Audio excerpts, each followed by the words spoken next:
Hi, have a nice day. In this video, I am going to discuss the translational matrix.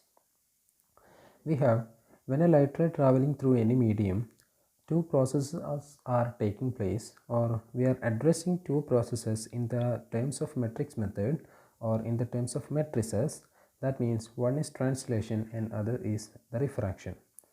Now, here I am discussing about the matrix corresponding to the process of translation.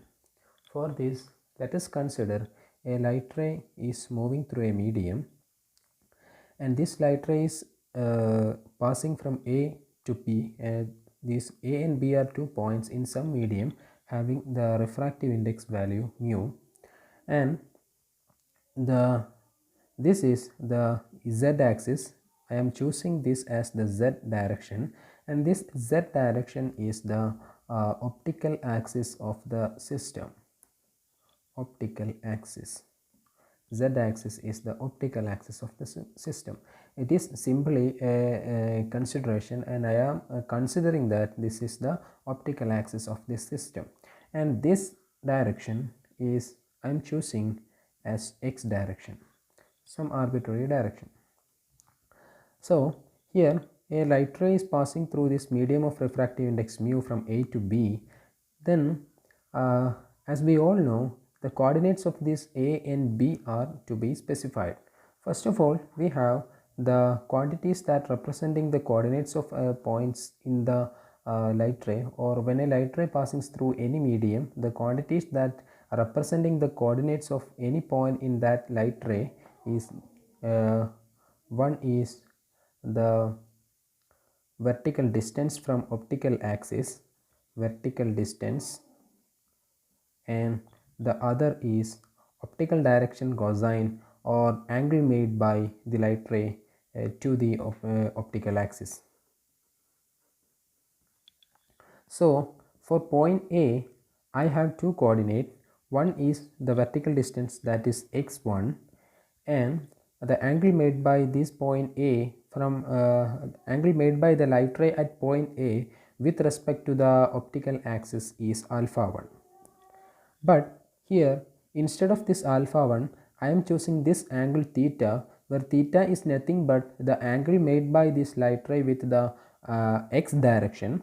So I can write it as x1 and theta 1. Let this angle be theta 1.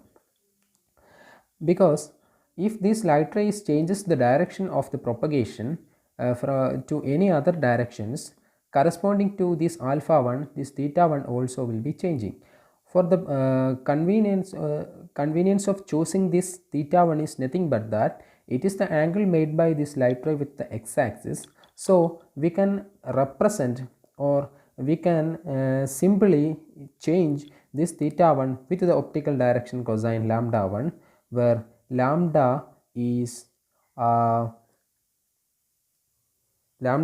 optical direction cosine, and lambda is nothing but mu times cos theta. So we can see that when this alpha changes, or alpha is the angle alpha changes, corresponding to that angle the theta is also changing, and for any medium corresponding to the changes in theta, lambda, the optical direction cosine also changes. So we can simply taken as x and lambda are the coordinates of the point A. This is already you have discussed in the introductory sections. So the point A has coordinate x1 and lambda 1. Simply or similarly, the coordinates of B is nothing but x2 and lambda 2.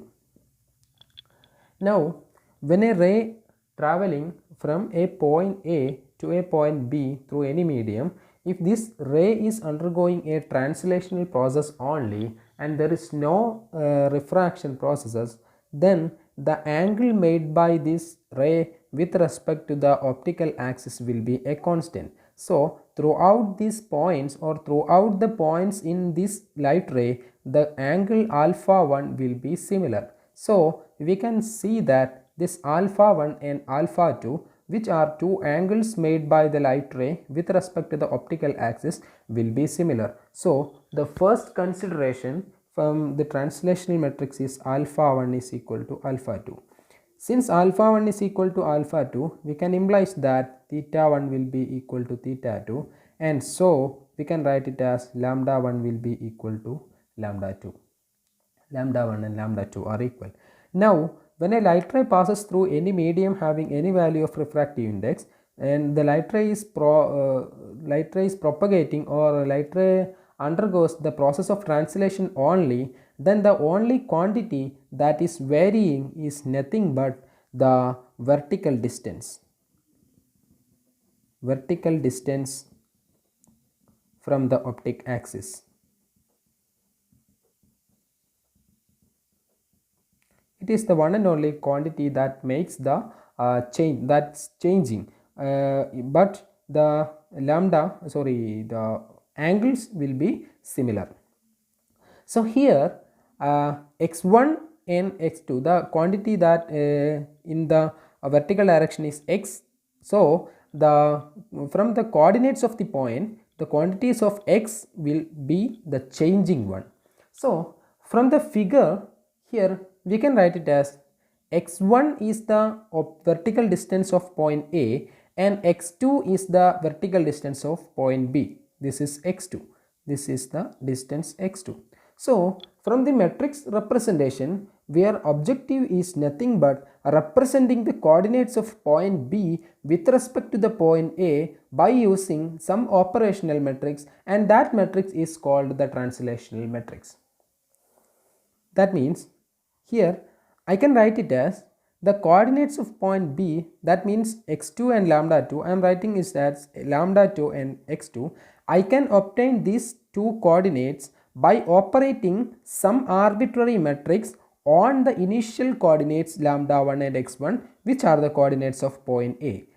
For convenience, I am taking this arbitrary matrix as A, B, C and D, some arbitrary matrix. It is a column matrix, and this matrix is operating on the first coordinate lambda 1 and x1, and I am obtaining the final coordinate lambda 2 and x2.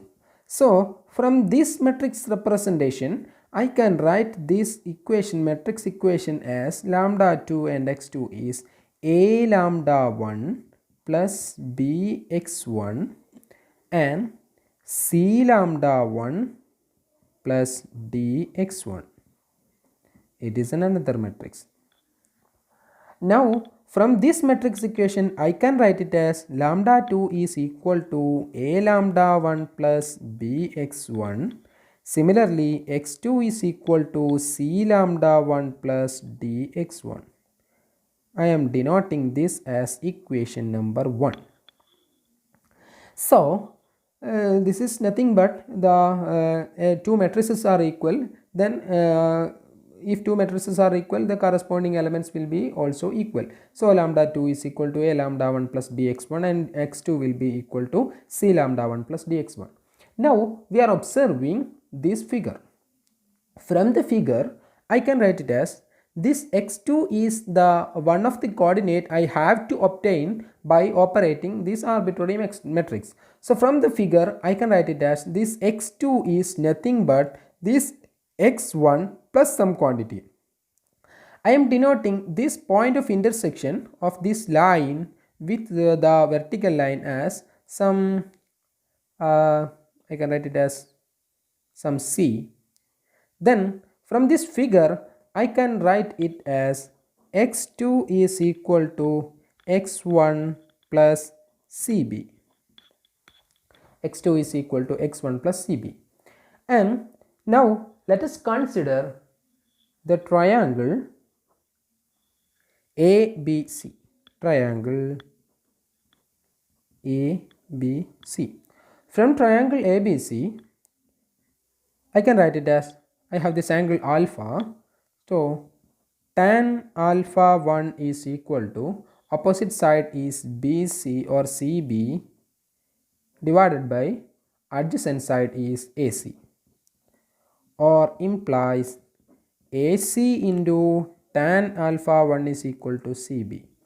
From the figure, this quantity AC is nothing but this horizontal distance or the horizontal distance covered by this light ray or from when it is moving from A to B, this is horizontal distance, or the direction through the optical axis, this is the direction through the optical axis covered by this light ray when it moved from A to B, and I am denoting this as D. So I can write this as AC is equal to D, AC is equal to D, then AC tan alpha is nothing but D tan alpha 1, which is equal to CB. If I am denoting or considering this light ray as a paraxial light ray, if this light ray is a paraxial one, paraxial light ray, this angle alpha 1 which is made by this light ray with respect to the optical direction, optical distance or optical axis will be very much low. So alpha 1 will be tending to 0, or alpha 1 is approximately equal to 0, or alpha 1 is very much less. So I can write it as this: for small angle theta or alpha 1, tan alpha 1 is approximately equal to alpha 1. So I can write it as CB is equal to D alpha 1, D alpha 1. Then from the theory of optical direction cosine, we are already obtained that when a light ray is undergoing translation, lambda 1 will be equal to lambda 2. So from this, lambda 1 is equal to lambda 2, that means mu into cos theta 1 will be equal to mu into cos theta 2. So since mu 1 into cos theta 1 is equal to mu 2 into cos theta 2, since the light ray is undergoing the process of translation only, there is no change of the medium. So at both points A and B, the value of the refractive index of medium is similar.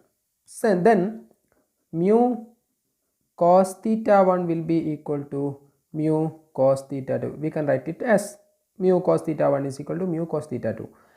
Here we have to represent these points in terms of alpha 1, but for our convenience we changes this angle alpha 1 to theta 1. So for obtaining the optical direction cosine, if we are representing these optical direction cosine in terms of alpha 1, we can write it as mu into cos of theta 1 is nothing but 90 minus alpha 1 is equal to mu into cos of 90 minus alpha 2. Here is alpha 2, here is alpha 1. Theta 1 is nothing but 90 minus alpha 1. This whole angle is 90, 90 minus alpha 1. So mu into cos of 90 minus alpha 1 is nothing but, here when the angle is 90, the cos value changes to sine. So at the 90 minus first quadrant, all angles are positive, all trigonometric relations take the positive form. So this will be 90 mu into sine alpha 1, that will be equal to mu into sine alpha 2. So we can write it as mu into sine alpha 1 will be equal to mu into sine alpha 2. So here lambda 1 is equal to mu into sine alpha 1. Similarly, lambda 2 is equal to mu into sine alpha 2. Once again we are taking the theory of paraxial light rays. We can write it as, if alpha is very much small, sine alpha approximately equal to alpha itself. So lambda 1 is equal to mu alpha 1. Similarly, lambda 2 is equal to mu alpha 2. So substituting the value of alpha 1 from this equation, we can write it as alpha 1 is equal to lambda 1 divided by mu. Now I am substituting the value of alpha 1, let us this equation 2, in this equation, which is CB is equal to D into alpha 1. So this will changes to CB, which is equal to D times alpha 1 is lambda 1 divided by mu, or d lambda divided by mu. Now I can write it as, from this equation, from the figure, that means x2 is equal to x1 plus cb, x1 plus cb. Here cb is represented as this equation, cb is represented as d lambda divided by mu. So I can write it as x2 is equal to x1 plus d lambda divided by mu. Similarly, we are already represented or discussed that the translation will undergo changes only for the quantity x, and optical direction cosine lambda 1 is equal to lambda 2, or lambda 2 is equal to lambda 1. Let this equation number 3. Now I am comparing this equation number 3 with respect to equation number 1. Equation number 1 and 3 are compared. I can write it as the value of the coefficients of lambda 1 and x1. These two equations are compared. I can, when these two equations are compared, I can write that lambda 1. I can write it as here. First of all, I am comparing these equations of lambda 2. Lambda 2 is equal to lambda 1 here. Here lambda 2 is equal to a lambda 1 plus b x1. So the coefficient of lambda 1 a is equal to 1. Similarly, here is no term corresponding to the x1. So I can simply write it as the coefficient of b should be equal to 0. Or this equation lambda 2 will be equal to lambda 1 plus 0 x1 plus 0 x1. So b is equal to 0. Similarly, comparing the equations of x2, I can write it as c, the coefficient of lambda 1. Here the coefficient of lambda 1 is d by mu. Similarly, d is the coefficient of x1. Here the coefficient of x1 is 1. Then our general form of the translational matrix, that means this ABCD, this matrix representation ABCD will take the form matrix A is 1, B is 0, C is d by mu, and D is 1 into the coordinate lambda 1 and x1 will give the final coordinate lambda 2 and x2. So the matrix corresponding to the process of translation is 1, 0, d by mu and 1. It is the matrix corresponding to the translation and it is generally denoted as T. These matrices have the property the determinant of T is equal to 1 and it is a square matrix. It is a square matrix, a 2 by 2 square matrix, and the determinant of this translational matrix is 1. Okay.